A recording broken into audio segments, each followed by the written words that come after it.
Buenas, un gusto estar compartiendo con ustedes. Bueno, yo voy a hablar de la agricultura sustentable, pero me voy a referir básicamente al entorno donde se da esta agricultura sustentable en Chile, más que decir cómo es la agricultura sustentable en Chile. ¿Ya? Bueno, ¿qué trata cuando hablamos de economía sustentable? Estamos hablando del uso racional de recursos para satisfacer las necesidades actuales, pero resguardando en el futuro y haciéndolo bien. Esto, ¿no es cierto?, se trabaja en tres dimensiones para que sea sostenible. Estamos hablando de sostenible y sustentable, ¿no es cierto?, en el ámbito medioambiental, social y económico. ¿Ya? Esos son los ámbitos donde se puede hacer una agricultura sustentable y sostenible. ¿Ya? Perdón, las dimensiones que deben medirse, ¿no es cierto? Las dimensiones son tres. Y en los ámbitos de acción tiene que ver con las tecnologías, las relaciones laborales, la eficiencia, las formas de hacer, etcétera, ¿ya? Que son concretas. Y lo sustentable se da en un contexto específico, ¿no es cierto?, como un predio que hace, un territorio que hace medidas sustentables, sociales o económicas, ¿ya? Pero para que sea sostenible debe haber un contexto, ¿ya?, que permita realizar eso o los asegure en el largo plazo, ¿ya? Bueno, entonces las dimensiones, ¿no es cierto?, que hagamos medio ambiente, social y económico, ¿no es cierto? Medio ambiente ya tenemos claro que es cuidar los recursos naturales, no explotar, etcétera, ¿ya? Lo social, el proceso de creación, lugares donde pueda promoverse, ¿no sé, el bienestar de quienes participan de ese territorio, ¿ya? Y el económico, proveer ¿cómo se llama?, el crecimiento económico que genere riqueza o beneficios equitativos para todos sin dañar al medio ambiente. Estamos hablando de las tres dimensiones, ¿no es cierto? Los ámbitos de acción de estas dimensiones, ¿no es cierto?, tienen que ver con recursos naturales, en el caso del medio ambiente, agricultura orgánica, economía circular, la semilla, la tecnología, etcétera, que cuiden las normas BPP, ¿ya? Y también el FISMA hasta ahora. En el ámbito social, ¿no es cierto?, tenemos las relaciones laborales, derechos humanos, responsabilidad social empresarial, respeto a las comunidades, etcétera. Y en el ámbito económico, estamos hablando de generar beneficios, ocupar la eficiencia energética, eficiencia hídrica, huella de carbono, acceso a los mercados. ¿Por qué hablo de beneficios? Porque hay productores, ¿no?, que generan utilidades, pero existen otras organizaciones bastante exitosas, como las cooperativas, que no generan utilidades, sino que excedentes, que se reparten entre los socios. Existen pequeños productores que no generan utilidades, pero sí tienen el autoabastecimiento. Y también existe un ámbito que es muy poco conocido, ¿no es cierto?, muy poco rescatado, que es la importancia geopolítica que tienen algunos campesinos que están en los bordes fronterizos. Me explico. En el norte, los productores de orégano, de carne de alpaca, etcétera, si desaparecen ellos, se despobla el territorio. Por lo tanto, tiene un beneficio para la zona, para el país, que no tiene que ver tanto con dinero, sino que tiene que ver con la presencia de chilenos o que viven en Chile, que participan en un territorio y lo ocupan.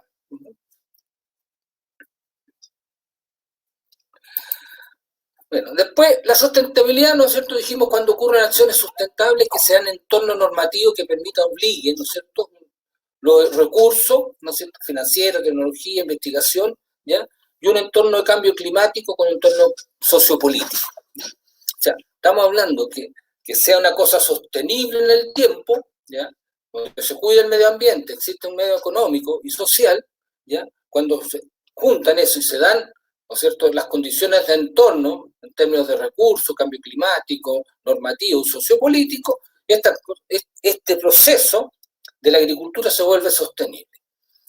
Un ejemplo, así breve, ¿no es cierto?, es justamente la agricultura orgánica. Yo la conocí hace más o menos varios años atrás, cerca de 30, pero no había espacio normativo ni económico para su explotación. Tenía muy buenos precios, pero no había normas, no había ley, no había nada. Entonces era un caso a caso, ¿no es cierto?, de creencia, de fe. Pero se dicta una norma, se dictan leyes, se dan los recursos y hoy día es un sector productivo que tiene bastante éxito y eso lo hace sostenible, ¿ya? hacían acciones sustentables en cada uno de los predios, pero no era sostenible en términos de sistema productivo. Ya. Bueno, estamos viendo los conceptos, ahora voy a dar un paneo nomás de qué es lo que es la agricultura chilena, ¿no es cierto?, en grandes cifras. Esto solo es porque hay una discusión que tiene que ver con constitución, por lo tanto hay que ver cuál es el contexto donde debe aplicarse la agricultura sustentable, más que decir, mira, hay que hacer esto, hay que hacer otro, porque hoy día se confunde mucho entre una agricultura sustentable o sostenible con las aplicaciones medioambientales, y se deja de lado, ¿no es cierto?, lo social y a veces lo económico, ¿ya? No se dejan, o sea, podemos tener una agricultura muy sustentable en un predio, pero no se respetan los derechos humanos, etcétera. ¿Qué es lo que nos pasó en la primera fase de crecimiento? Bueno, en promedio, la agricultura en los últimos 7 años ha aportado un 3,1% del PIB. Y cuando dicen el PIB ampliado, se estima en un 13% en promedio, dependiendo de quienes lo calculen. O sea, es agregar hacia atrás y hacia adelante los aportes, ¿ya? Y que son pequeños aportes o alicuotas de distintos productos dentro de la cadena alimenticia, ¿no es cierto?, que puede llegar hasta los restaurantes o a los proveedores de insumos. La superficie en hectáreas, que cual se dedica todo lo que es silvicultura, son 18 millones de hectáreas. Los cultivos tradicionales, trigo, maíz, todo eso ocupan 547.000 hectáreas. Los frutales, 344, las plantaciones forestales, cuando no es bosque, sino que el pino y el eucalipto son plantaciones, no es bosque, ¿ya? 2,4 millones, los bosques nativos 13,5 millones, ahí tenemos una masa ganadera total, ¿no es cierto?, bovino, etcétera, de 8,3 millones de cabezas, da un empleo en promedio de 750.000 trabajadores que va variando por temporada, y a veces en esas temporadas altas representa incluso en regiones cerca del 30% del empleo regional, como el Maule, a veces O'Higgins, Biobío, ¿ya? Y consume el 88% del agua disponible. Aquí está cómo aporta, vemos el PIB silvoagropecuario y la minería. Entonces tenemos que el PIB de la agricultura es parejo, ¿no es cierto? En los últimos 20 años prácticamente es parejo, en cambio minería sube y baja porque tiene que ver con el sistema de cálculo de los precios del producto a precio encadenado, como lo calcula hoy día el Banco Central. Entonces, el PIB del cobre no tiene que ver con tanto como un volumen, sino que tiene que ver con precios. Y aquí tenemos otro tema que es importante, que la firma de tratados comerciales, hoy día que se discute tanto, el TPP-11, ha sido favorable para el desarrollo de la agricultura. Entonces vemos que cada firma de acuerdo ha tenido de alguna manera un correlato en el aumento de las exportaciones de los productos silvoagropecuarios en general, silvoalimentarios, ¿ya?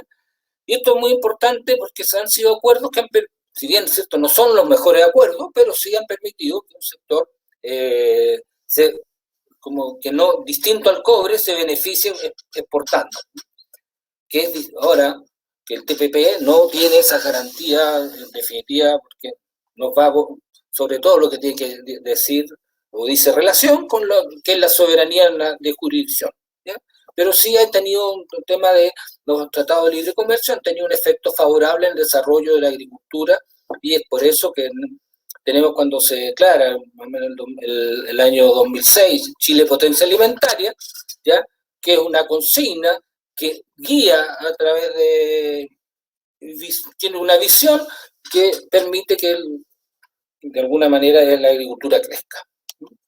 Y eso significó ocupar los primeros lugares del mundo en exportaciones de uva fresca, arándano, el segundo lugar en cerezas, que ya debemos estar segundo, ya las pasas, todo lo que es producto seco, ya las semillas, quería hablar de eso, ¿no es cierto? Las semillas son el primer lugar de exportación del hemisferio sur y el sector del mundo. O sea, ¿por qué hago las semillas? Porque una parte importante, ¿no es cierto?, de la producción tiene que ver con las semillas. Y hoy día se discute mucho con la cosa del Monsanto, que es una tecnología que ya no es Monsanto, sino que el tema de la transgénico es una tecnología que puede ser buena o mala dependiendo de que se use, pero más importante es para mí político, ¿ya? Porque lo técnico se puede regular, pero lo político es que hay 3 empresas, no más de 4, que pueden llegar a controlar el estómago del mundo, Y eso sí que es importante, porque lo tecnológico es como una tecnología, como lo puede ser la energía atómica. Entonces, ¿quién lo usa y cuáles son sus intenciones? Lo más es importante,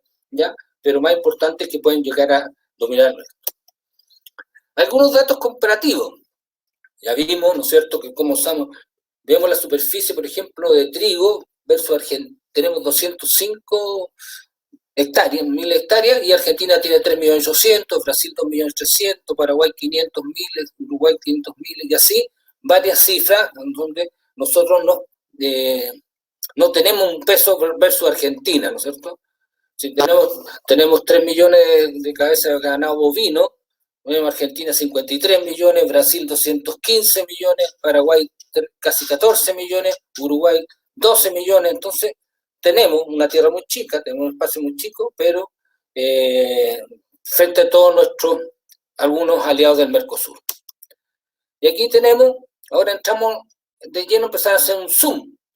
Las explotaciones, ¿no es cierto?, en Chile, menos de 10 hectáreas, tienen el 58% de las explotaciones y el 2,7% de la superficie. En cambio, los mayores de 500 hectáreas son el 2% de las explotaciones y tienen el 74% de la superficie. Por lo tanto, estamos hablando de una agricultura concentrada, ¿ya? Una agricultura concentrada en los sectores de alto ingreso, ¿no es cierto?, de mayor tamaño, ¿ya? Y muy desparramada en sectores menores. Y en la mediana se mueve ahí, ¿no es cierto?, con superficie del 16% cada uno en promedio.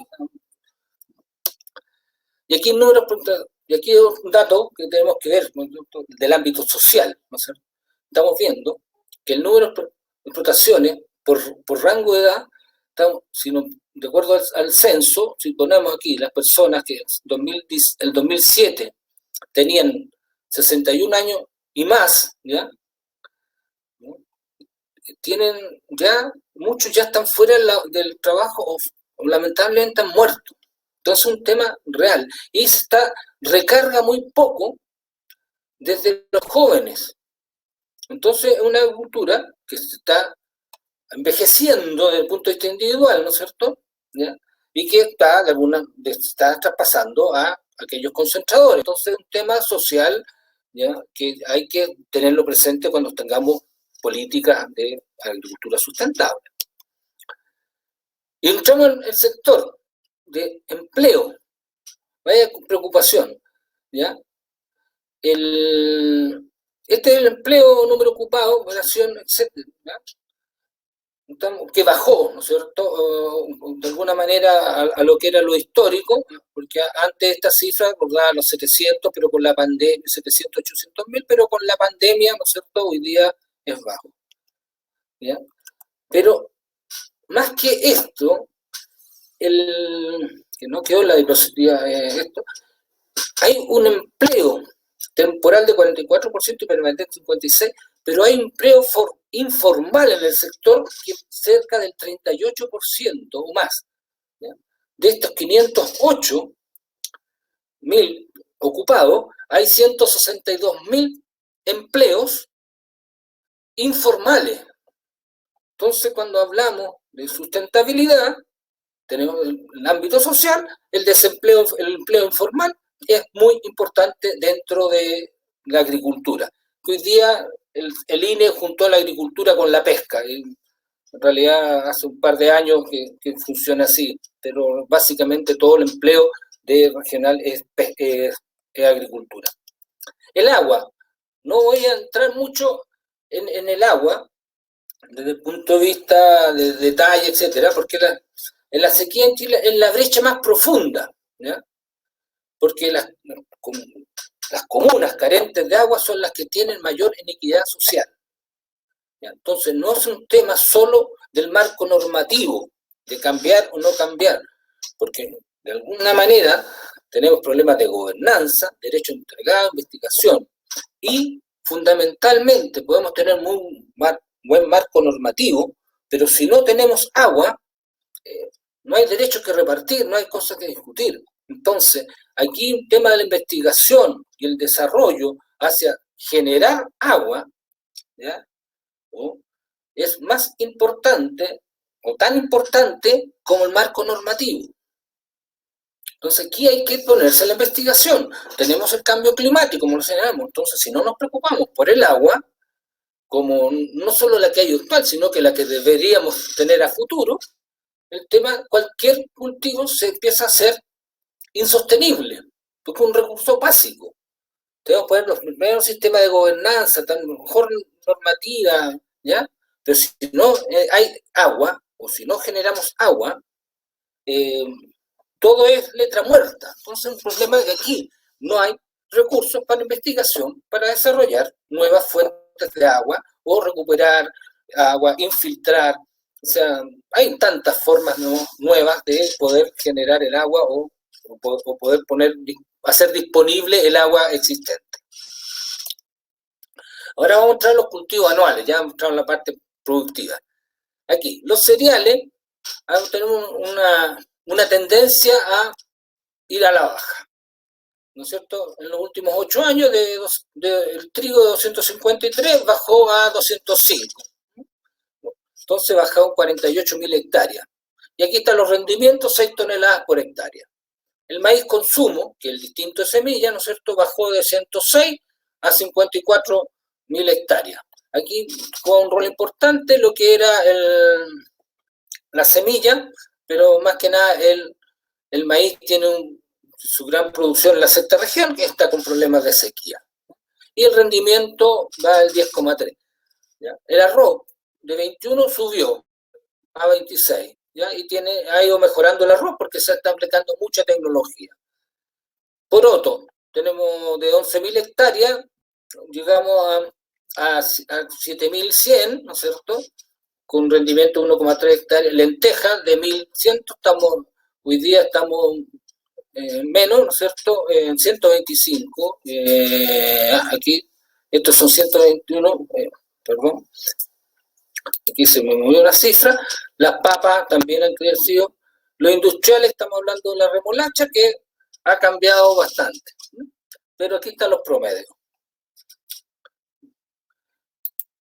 Las hortalizas. La hortaliza también tiene el mismo tema de distribución. Entre 0 y 1 hectárea está el 25%, entre 1 y 5 hectáreas de los productores está el 39%, entre 5 y 10, el 16%. Ustedes estamos hablando que el 70% aproximadamente de las hortalizas se producen en predios menores a 10 hectáreas y la mayoría en predios entre el 40%, ¿no es cierto?, entre 1 y 5 hectáreas. Estamos hablando que es un rubro de pequeña agricultura. O sea, la hortaliza que hoy día alimenta en la mesa de todos los chilenos son de la pequeña agricultura. La explotación agrícola es un tamaño, ¿no es cierto? Tenemos la cantidad ya de explotación en porcentaje, que es lo mismo que vimos en el mono anterior, la figura anterior, ¿no es cierto? Que tenemos. Y aquí comportamiento de superficie plantada, de alguna manera, en los últimos 10 años, tiende, ¿no es cierto?, a mantenerse constante. No sufre grandes variaciones, sino que todo tiene que ver algunas veces con mejores o mayores precios anteriores y otros con la disponibilidad de agua y mercado. Aquí tenemos otro tema cuando hablamos, el riego. Como dijimos ya, que el riego, ¿no es cierto?, o sea, que las hortalizas se centran en la pequeña agricultura, vemos que los sistemas de riego que ocupan los pequeños productores para regar la hortaliza distan mucho de modernidad. ¿Ya? Todo por surco, muy poco eficiente, ¿no es cierto?, ante la escasez. ¿Ya? En aspersión, pivote, tienen muy poca tecnología. Y hoy día hay tecnologías que solo pueden apurar o mejorar la eficiencia en el riego. Entonces, los frutales. También tenemos la distribución, ¿no es cierto? La superficie, ya que tenemos que las menores superficies, ¿no es cierto?, superficies se concentran, o sea, el 41% o sea, hablemos, el 60% ya se concentra en productores que tienen más de 50 hectáreas, 60% de toda la producción frutícola, ¿no? Entonces es más alto. Y en cambio, todo abajo, igual como todos tenemos la curva, ¿cierto? Que hay muy pocos pequeños productores. Entonces, y eso tiene que ver con la inversión. Hoy día, y esto ha cambiado bastante, porque hoy día, para meterse en fruta, para invertir en planteles frutales, hay que hacer una apuesta completa. Es decir, hay que invertir en riego, tecnología, en buenas variedades que se plantan, sistema contra la humedad, etcétera, ya, contra la lluvia, contra la helada, contra todo. O sea, hoy día, por decir una cifra, una hectárea de cereza cuesta alrededor de $30.000 instalarlo. Entonces eso, la pequeña agricultura no puede, porque no va a tener de dónde poder rentar una superficie, una inversión de ese tamaño por hectárea. Entonces se va despegando la gran agricultura de la pequeña a través de la tecnología e inversiones. ¿Ya? Antes no era tanto porque los modelos técnicos, ¿no es cierto?, de poner 1.000 plantas por hectárea servía a todos los árboles grandes, pero hoy día cerezas se están poniendo hasta 5.000 plantas por hectárea, se ponen en hilera, casi como un cerco vivo. Ya no está el gran árbol de cerezo que se cortaba con la arriba escalera. Y aquí vemos cómo han ido variando algunas especies. El cerezo la lleva, ¿no es cierto? El mandarino han cambiado. El nogal, que también tenemos, el arándano, almendro, y el ciruelo europeo, ¿no es cierto? Han ido, el avellano es el que más, el avellano europeo es el que más ha crecido dentro de las plantaciones. Y esto a costa de los cultivos tradicionales, del trigo, etc. La gente está migrando desde el cultivo tradicional a esto, ¿no? Mucho. O está vendiendo para aquello por costo de la tierra. Forestal, el mismo drama. Existen 3 grandes empresas que son el 0,1% de, ¿ya? Y existen 23.000 pequeños propietarios con el que existen el 96,5% de las propiedades de plantaciones forestales. O sea, ya son una cosa de loco. Entonces, si vemos las plantaciones, ¿no es cierto?, las grandes, al final, las grandes tienen el 45% de todos los bosques y plantaciones. Después los medianos privados tienen otros 35%, el pequeño un 19%, ¿ya? Y el sector público también tiene. Entonces, por lo tanto, de los 16, del total de superficies que están catastradas, ¿ya? El 80% está en manos de grandes o pequeños, de medianos, privados y grandes. ¿Ya? Pero lo más importante de esto es lo disponible de madera. ¿Ya? Las empresas, ¿ya?, grandes en este año tienen el 35% en este periodo que viene de la disponibilidad de Pinus radiata, el 11% de eucalipto, el 18%. Y al año 20, en 40 años, en 20 años más, van a tener 46% de la materia, al final, de la madera que se ocupa, ¿no es cierto? Los pequeños medianos van a tener el 1%, y del eucalipto unite van a tener el 16%. O sea, la masa seca, ¿no es cierto?, ¿ya?, de metro cúbico sólido, va a estar en manos de las grandes empresas, que son 3. Y han sido todas beneficiadas con el decreto 701. Y por eso, acabándose el decreto que financiaba eso, se han acabado las plantaciones que hacen estas grandes empresas. ¿Ya? Han disminuido muy poco, casi tienden a cero.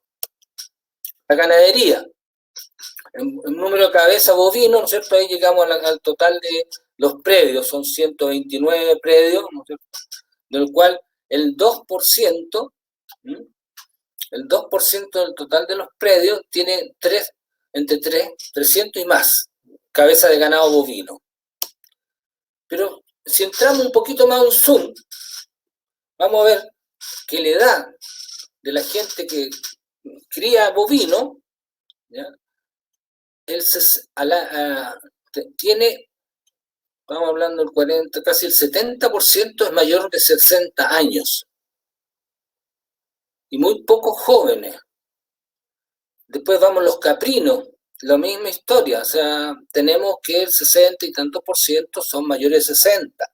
Y después los ovinos, también, en los ovinos ya estamos también con cifras sobre el 60. Entonces, es un tema de que muchos de estos productores no tienen sistema de previsión, no tienen sistema de salud, etcétera, estamos sobre todo los caprinos, están lejos de los centros.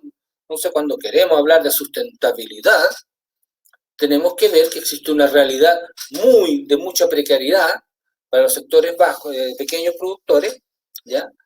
Que versus a los grandes productores que tienen todo. Y esto cosa le da, se repite para la conexión en internet, se repite para la escolaridad, se repite para casi todas las variables, para la asistencia técnica, se repite para casi todas las variables que tienen que ver con la sustentabilidad técnica, o sea, medioambiental, social y económica, siempre es desfavorable para la pequeña agricultura en general, los pequeños productores en general. Por eso cuando digo yo que muchas veces el desarrollo, la agricultura, la pequeña agricultura lo mira desde la vereda del frente. Aquí vamos a hacer un pequeño zoom sobre el INDAP, con las mismas cifras del INDAP.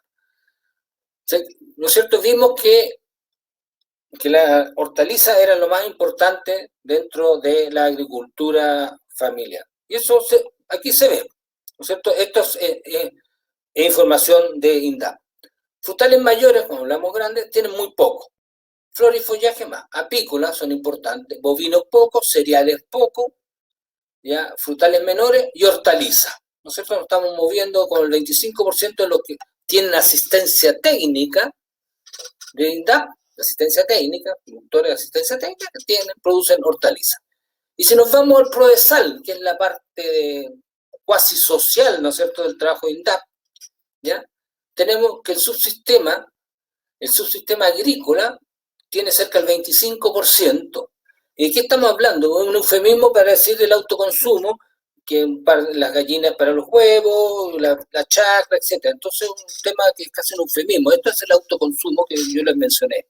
Entonces, el PRODESAL es un apoyo, ¿ya?, que va muy directo a la familia, ¿ya?, que tiene que ver básicamente con la sustentación de la familia. Entonces, por eso no se van a encontrar, ¿no es cierto?, dentro de los registros de los grandes productores, ¿ya?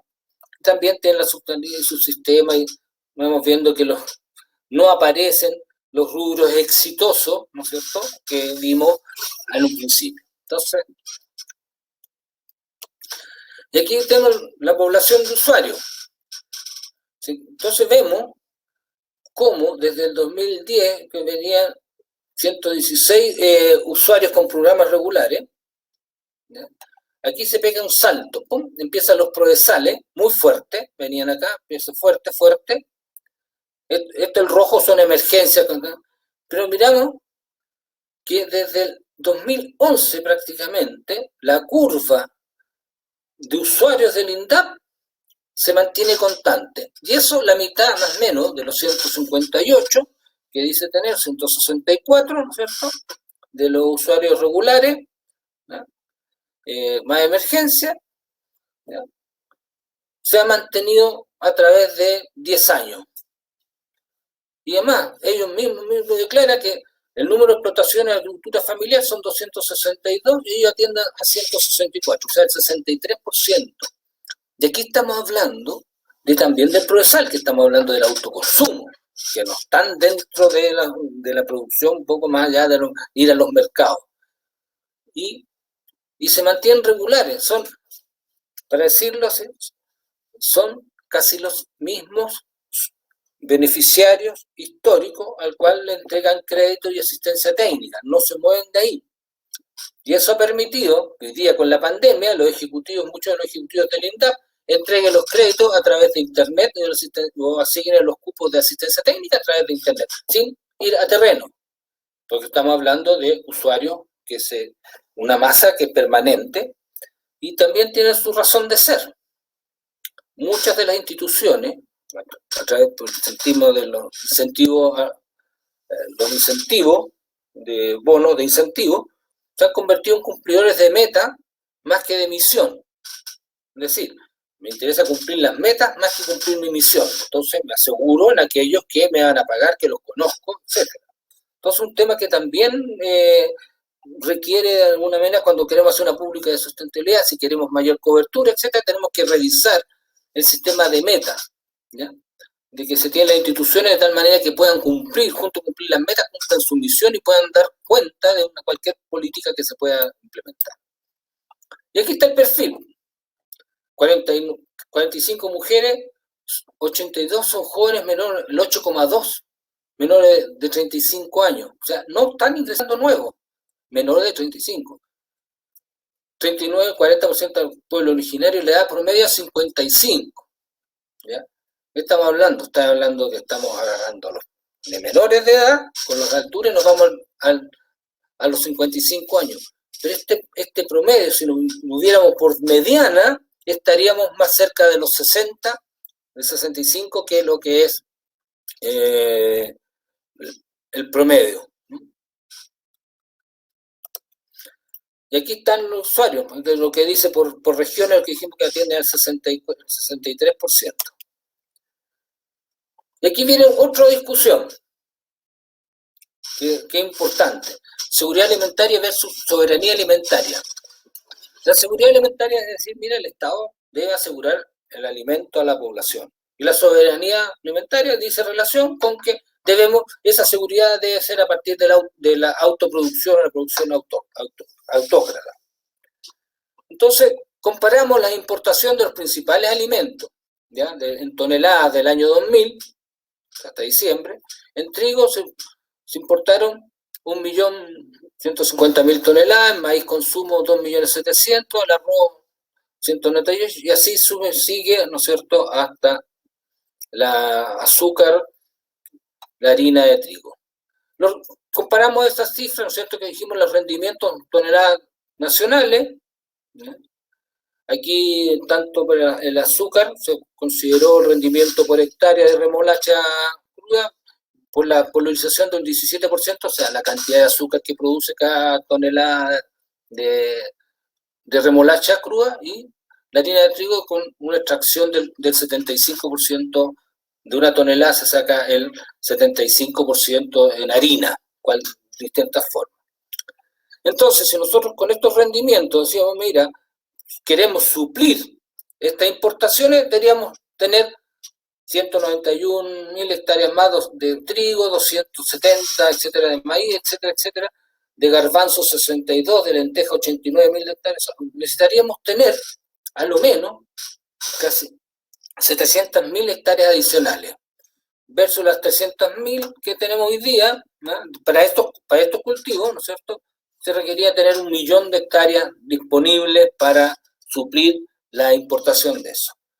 Entonces, es posible, técnicamente sería posible, pero existen marcos normativos, ¿ya?, de la OECD, ¿ya?, en términos de, porque esto habría que entregarle un programa que tenga recursos, más que nada, primero, una decisión política. Si no hay una decisión política para hacerlo, no se puede. Segundo, tener una institución fuerte que la aplique. Y tercero, dotar a esa institución con los instrumentos y recursos para que pueda hacer esta. Si no están esos tres elementos presentes, cualquier política se diga hacia la soberanía alimentaria es letra muerta. Porque estamos hablando que hay que tener agua, hay que tener tecnología, hay que tener asistencia técnica, hay que asegurar los mercados, etcétera. No es un tema de solo si vamos a tener la soberanía. No, aquí significa intervenir en el territorio y tener la gente disponible para hacer eso. O sea, técnicamente es posible, o sea, agregar 600 hectáreas desde los secanos, que hoy día tenían trigo, hoy día no tiene, agregándole agua es posible, o agregando, etcétera. Técnicamente es posible, pero superficie se pone complejo. Pero es un desafío a pensarlo si queremos tener una política de soberanía alimentaria. Y ahí, eso quería explicarle yo cuando terminé la presentación, ¿no es cierto?, al respecto de que si queremos hacer una política, ¿no es cierto?, una agricultura sustentable, tenemos que ver en qué contexto tenemos que aplicar esos conceptos. Si no tenemos claros los conceptos, o sea, el contexto donde va a aplicar, cualquier política de esa naturaleza, vuelvo a reiterarlo, ser reiterativo, pasa a ser letra muerta. Gracias.